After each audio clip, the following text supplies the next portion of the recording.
السلام علیکم جی، میں ہوں شہباز چودھری اور آپ دیکھ رہے ہیں ڈیلی ٹرینڈز۔ ابھی ایک بہت بڑی بریکنگ آئی ہے اسلام آباد ہائی کورٹ کی جانب سے۔ پاکستان کی جو سیاست ہے اس وقت وہ ساری کی ساری سائفر کیس کے ارد گرد گھوم رہی ہے۔ جتنی بھی سیاسی جو پیشن گوئیاں کی جا رہی ہیں اگلے الیکشنز کو لے کے، وہ سائفر کیس کو بنیاد بنا کے کی جا رہی ہیں، اور یہ کہا جا رہا ہے کہ سائفر کیس میں جس طریقے کی کیس ہے وہ شاید پاکستان تحریک انصاف کی جو قیادت ہے اس کے گلے کی ایک ہڈی بن جائے گا اور وہ الیکشن میں حصہ لینے کے قابل نہیں رہیں گے۔ اس سے پہلے جج ابو الحسنات ذوالقرنین کی جو عدالت تھی، اسپیشل سیکرٹ ایکٹ کے تحت جو ایک عدالت بنائی گئی تھی جو جیل کے اندر جا کے سماعت کر رہی تھی، اس کے اندر عمران خان صاحب نے بہت دفعہ اپنے بیانات بھی دیے اور اس نے اپنا ایک فیصلہ بھی دیا، اور فیصلہ دیتے عمران خان صاحب کو چونکہ اسی کیس کے اندر گرفتار کیا ہوا تھا اور اس کے اندر ضمانت بھی نہیں ہو پا رہی تھی، عمران خان صاحب نے اور پاکستان تحریک انصاف نے سپریم کورٹ میں بھی اس کی پٹیشن فائل کی اور ہائی کورٹ میں بھی پٹیشن فائل کی، لیکن پہلے ہائی کورٹ نے فیصلہ دیا وہ جو ٹرائل تھا، جو سیکرٹ ایکٹ کے ذریعے ٹرائل جاری تھا، جو عدالت کے اندر ٹرائل ہو رہا تھا، اس ٹرائل کو روکنے کے لیے پاکستان تحریک انصاف نے جو پٹیشن دائر کی تھی تو اس کے خلاف ہائی کورٹ نے فیصلہ دیا تھا کہ یہ اوپن ٹرائل ہونا چاہیے، یہ سیکرٹ یا جو ہے ان کیمرہ ٹرائل نہیں ہونا چاہیے۔ پہلے ان کیمرہ ٹرائل چل رہا تھا تو عدالت نے یہ فیصلہ دیا تھا کہ یہ اوپن ٹرائل ہونا چاہیے، پھر وہ اس کو اوپن ٹرائل میں کنورٹ کیا گیا۔ اس کے بعد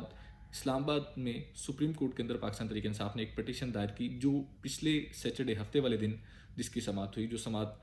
جسٹس منصور علی شاہ، جسٹس طارق مسعود صاحب نے اور جسٹس اطہر من اللہ نے کی۔ اس سماعت کے دوران بڑی ایک وہ ڈیٹیل سماعت ہوئی، اس کے اندر کافی زیادہ ریمارکس بھی آئے اور آخر کار اس کا ایک فیصلہ بڑا دیا گیا جس کو پاکستان تحریک انصاف کو ایک ایچ ملا، عمران خان صاحب اور شاہ محمود قریشی کو اس کیس کے اندر سائفر کیس کے اندر ضمانت دی گئی۔ اور اس ضمانت کے علاوہ جو بڑا ریلیف یہ تھا کہ وہ ایک ایسا اس طرح کے ریمارکس دیے گئے اور اس بنیاد کے اوپر وہ ضمانت دی گئی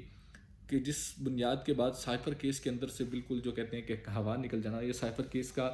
جو سرے سے وجود ہے اس کو ہی چیلنج کر دیا جانا، کیونکہ جس طریقے سے جسٹس طارق مسعود صاحب کے اور جسٹس منصور علی شاہ صاحب کے ریمارکس تھے تو وہ یہ بتا رہے تھے اور باقاعدہ طور پہ انہوں نے کہا بھی کہ سائفر کیس کے اندر عمران خان معصوم ہے، اس کو آپ جو ہے وہ انہی بیس کے اوپر آپ ان کو گرفتار نہیں کر سکتے، ان کو آپ سپریم کورٹ نے عمران خان اور شاہ محمود قریشی کو ضمانت دے دی تھی۔ اب پاکستان تحریک انصاف نے پٹیشن دائر کی تھی کیونکہ ضمانت دینے کے بعد بھی جو سیکرٹ ایکٹ کی عدالت ہے وہ اپنی کارروائی جاری رکھ رہی تھی، کیونکہ سیکرٹ ایکٹ جو سائفر کیس تھا وہ تو چل رہا تھا۔ اب چونکہ پاکستان تحریک انصاف یہ چاہتی تھی کہ سائفر کیس میں عمران خان صاحب اور شاہ محمود قریشی کو ضمانت مل چکی ہے، اور جس طریقے سے ججز سپریم کورٹ کے ججز کے ریمارکس تھے ان ریمارکس کو اور اس فیصلے کو بنیاد بنا کے اس سماعت کو روکا جائے، اس کیس کو روکا جائے اور اس کیس کو بنیاد سرے سے ہی ختم کیا جائے۔ پھر آج اسلام آباد ہائی کورٹ کے اندر وہ پٹیشن لگی، جسٹس میاں گل حسن اورنگزیب صاحب کی عدالت نے اس کیس کی سماعت کی، صبح سے وہ سماعت جاری تھی، اور جس طریقے سے ریمارکس آ رہے تھے تھوڑی دیر پہلے فیصلہ محفوظ ہوا، اور سننے میں جس طریقے سے آج انہوں نے ریمارکس انہوں نے یہ کہا کہ سپریم کورٹ نے اگر اس کیس میں ضمانت دی ہے تو وہ ضمانت صرف اسی بیس کے اوپر دی ہے کہ وہ جو مواد پیش کیا جا رہا تھا پروسیکیوشن کی جانب سے، وہ مواد اتنا انف نہیں تھا کہ عمران خان صاحب کو یا شاہ محمود قریشی کو یا پاکستان تحریک انصاف کی جو دیگر جو ہے وہ قیادت اس کو اس کیس کے اندر جوڑ کے رکھا جائے۔ بیسیکلی ایک اعظم خان صاحب جو جن کو وعدہ معاف گواہ بنا کے جس کی بنیاد کے اوپر یہ کیس چلایا جا رہا تھا،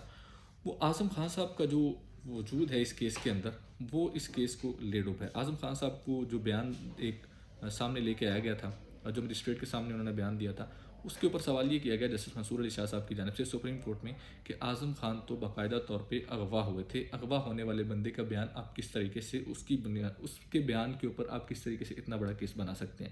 تو ایک جو کیس ہے اس کے سرے سے وجود ہی جب چیلنج کر دیا جاتا ہے عدالت میں تو اس کے کیس کی جو کریڈیبلٹی ہے وہ آٹومیٹیکلی ختم ہو جاتی۔ آج اسی بھی کیس کو جو سپریم کورٹ کے ریمارکس تھے اور سپریم کورٹ کا جو فیصلہ تھا اسی کو بنیاد بناتے ہوئے جسٹس میاں گل حسن اورنگزیب صاحب نے بڑا فیصلہ یہ دیا کہ سائفر کیس کا جو ٹرائل ہے وہ روک دیا گیا۔ اب انہوں نے کہا کہ سائفر کیس کا جو ٹرائل ہے وہ نہیں ہو سکتا، وہ ٹرائل اب 11 جنوری تک روک دیا گیا ہے۔ 11 جنوری تک روکنے کا مقصد یہ کہہ رہا ہوں، عدالت اپنا مقصد نہیں بتاتی، 11 جنوری تک جو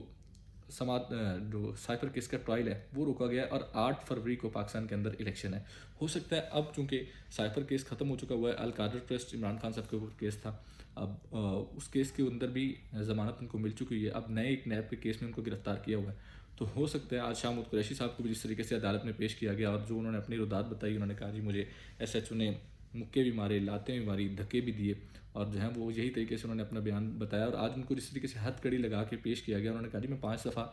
رکن پارلیمنٹ رہ چکا ہوں، 2 دفعہ پاکستان کا وزیر خارجہ رہ چکا ہوں، اور میرے ساتھ اس طرح کا سلوک کیا گیا اور جج نے ان کی ہتھ کڑی بھی کھلوا دی۔ تو یہ ایک بڑا ریلیف جو ہے پاکستان تحریک انصاف کے لیے سامنے ہے، اور اب دیکھتے ہیں کہ پاکستان تحریک انصاف اس چیز کو لے کے، یا پاکستان تحریک انصاف کی جو وکلا کی ٹیم ہے وہ کس طریقے سے اس کو آگے لے کے چلتی ہے۔